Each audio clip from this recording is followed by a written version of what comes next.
ত্যাগের মহিমায় দেশ জুড়ে উদযাপন হচ্ছে পবিত্র ঈদুল আজহা। চারপাশে ঈদের আনন্দ আর কুরবানির ব্যস্ততা। এই আনন্দের মাঝে কেমন কাটছে সম্প্রতি আগুনে পুড়ে যাওয়া কালশী বস্তির ক্ষতিগ্রস্ত পরিবারগুলোর ঈদ, তা জানাতে সরাসরি যুক্ত হচ্ছেন সহকর্মী মাকদুরা মিতি। মিতি, কেমন দেখছেন কালশী বস্তির ক্ষতিগ্রস্ত পরিবারগুলোর অবস্থা? বিস্তারিত জানাবেন।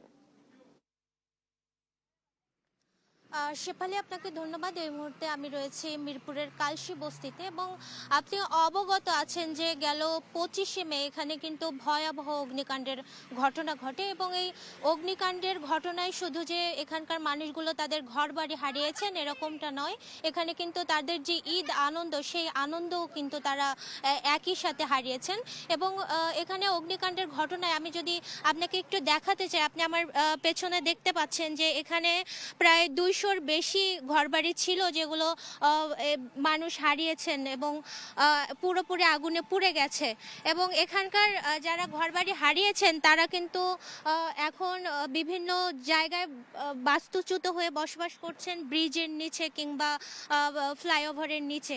আমি এই মুহূর্তে যদি একজনের সঙ্গে কথা বলি যিনি সম্প্রতি অগ্নিকাণ্ডের ঘটনায় ঘরবাড়ি হারিয়েছেন, জানতে চাইবো যে তার কাছে যে তারা ঈদটা আসলে কেমন কাটছে।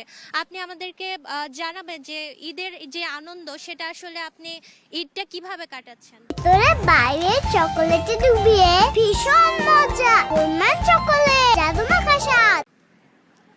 ঈদে তো করছি তো কিছু নান্দা বাড়া করছি নে, অন্য নানছি নে, কিছু নাই কিদে নান্দাম, একটা তালি নাই, একটা বাতের দিয়ে একটা ওয়াইডি দিছে, অন তালি তুলি নাই, নান দেখাইম যেন আপনি আসলে অগ্নিকাণ্ডের ঘটনায় আসলে আপনার মানে কি কি হারিয়েছেন? সব জিনিস হারাইছি। গরো যা প্রতি জিনিস আসিন একটা জিনিস বাহরতাছি না, যা জিনিসটি আসিন সব হারাইছি। খালি জানডা লইয়া পুলা ফান্ডিরে লইয়া বাইরেছি। এখন কোথায় বসবাস করছেন? অন